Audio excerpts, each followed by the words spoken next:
წარმატება ბატონო ზურაბ, მოკლედ დაველოდებით თქვენს განცხადებას გიორგი ვაშაძესთან სავარაუდო გაერთიანების შესახებ ჩვენი ინფორმაციით ისინი ვინც დიდგორზე არ მიდიან არჩევნების წინ ერთიანდებიან ზურაბ ჯაფარიძე და გიორგი ვაშაძე დაველოდოთ მოვლენების განვითარებას წარმატებას გისურვებთ ზურაბ ჯაფარიძე საუბრობდა პირდაპირ ეთერში ახლა კი გაერთიანებული დემოკრატიული მოძრაობის ერთ-ერთი ლიდერი გიგლა ბარამინძეა პირდაპირ ეთერში მე მას მივესალმები დიდი მადლობა გიგლა რომ ხართ ჩვენთან ერთად უკაცრავად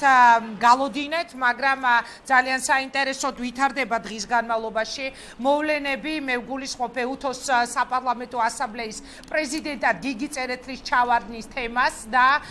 თქვენთან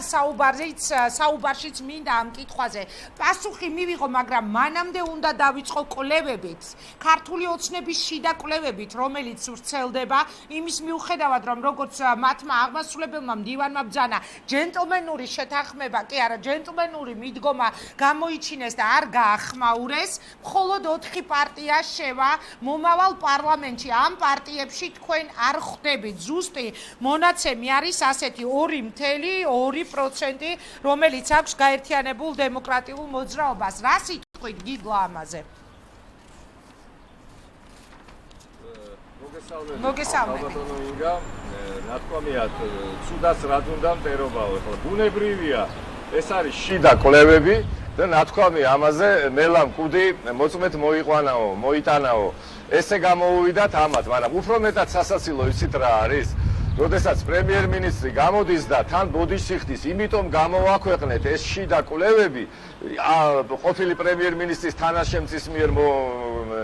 ჩამოყალიბებული და მომზადებული რომ ჩვენ ნაციონალურმა მოძრაობამ და მისმა ტელევიზიამ და მათმა კვლევებმა გვაიძულესო ასე აიძულებენ დღევანდელ ხელისუფლებას 4 წლის მანძილზე ნაცვლად საქმის კეთებისა ხელისუფლება რო იყოს გადასული ნაციონალური მოძრაობის მიერ დასმულ დღის წესრიგსა და რეჟიმში აი ეს არის სასაცილო და სამართლო ეს შეხედვით ასეა და რა მნიშვნელობა აქვს მათ კვლევებს როდესაც რეალობა არის სხვა ჩვენს ვატარებთ ჩვენს კვლევებს მაგრამ თავს უშიდა პარტიულ კვლევებს ძალიან კომპეტენტური სპეციალისტების მიერ ქართველი სპეციალისტების მიერ თო ძალიან მაღალი კლასის სოციოლოგები არიან საქართველოში მაგრამ როგორც წინა ხელისუფლება ასევე დღევანდელი ხელისუფლება მილიონებს ფლანგავს უცხოეთში თითქოს აქ დასასაკვირველი კარგი მეცნიერი არ იყოს აი მეცნიერების დაყრდნობით გვაქვს ჩვენ ძალიან საინტერესო კვლევები მაგრამ თავს უფლებას არ მიცეთ არ ვაძლევთ რომ წინა საარჩევნოდ ის გამოაქვეყნოთ სადაც თვისობრივად განსხვავებული მონაცემები არის მაგრამ ეს სახლობანას თამაში დღევანდელ და წინა ხელისუფლებას შორის ერთმანეთს ტყუილებში და სიცრუის მთხოვაში რომ ეჯიბრებიან ჩვენთვის ამას არანაირი მნიშვნელობა არ აქვს მაგრამ თუ აღმოჩნდება ისე რომ მათი ეს შედეგები კი ბატონო თუ აღმოჩნდება ისე რომ გამართლდება ქართული ოცნების ეს შიდა კვლევები თავისი შედეგით ანუ რას გულისხმობ ვერ შეხვალთ პარლამენტში ამ შემთხვევაში რა პოზიცია გექნება თქვენ გაერთიანებულ დემოკრატებს რომ გაგიყალბეს არჩევნები თუ ამბობთ რომ თქვენი ინფორმაციით თქვენ ბევრად მაღალი პროცენტი გაქვთ ამ წინა საარჩევნო პერიოდში. ჩვენი იცით exit polები სხვადასხვა საერთაშორისო ორგანიზაციების მიერ დაყურებული ამ სიტყვის პირდაპირი მნიშვნელობით პოლიტიკური პარტიები თუ არასამთავრობო ორგანიზაციების მიერ წინა საარჩევნო ჩატარებული კვლევები ეს არის ზეწოლა ამორჩეველზე ჩვენ ეს არ გვაინტერესებს მთავარია ამორჩევლის მხარდაჭერა ჩვენ არც კი უშვებთ იმას რომ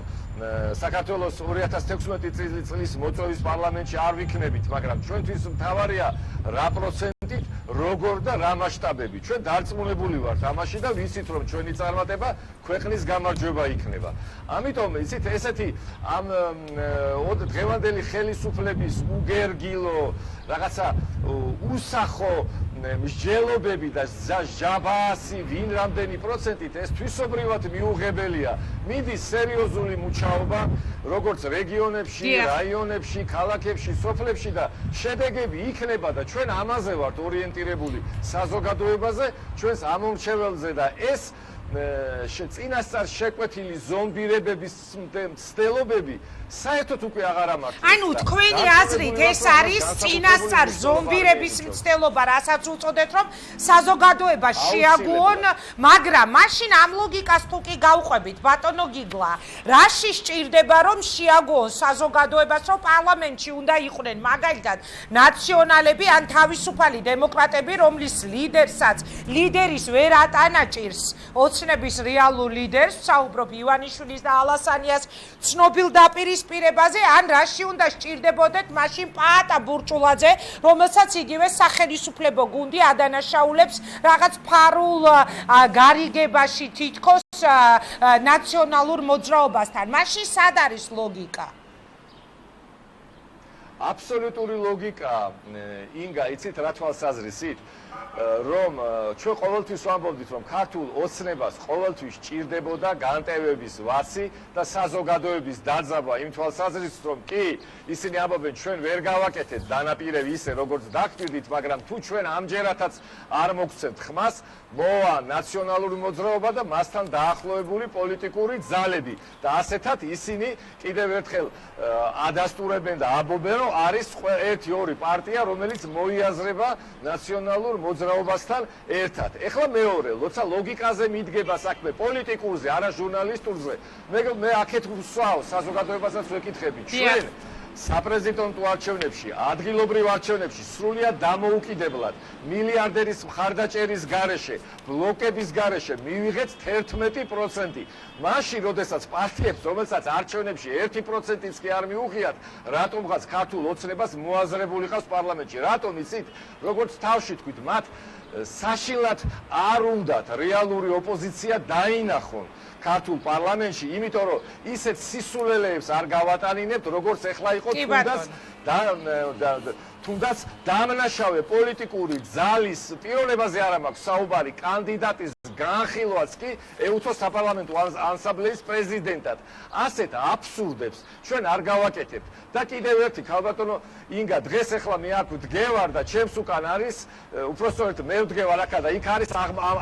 ამომართული ქაშვეთი, სადაც არის დასვენებული პიროვნება მოლაშვილს გულისხმობ, რომელიც დღევანდელი ხელისუფლების უმეცრება მიიყვანა აქამდე, ხოლო სიცოცხლე მოუსწრაფა წინა ხელისუფლებას და ეს ორი პოლიტიკური ძალა ერთმანეთს ძალიან კარგად ავსებს, ეს 4 წელია და ამიტომ არის, რომ ისინი ნებისმიერ არჩევნებში მოიაზრებენ ერთმანეთს და არა რეალურ ოპოზიციას.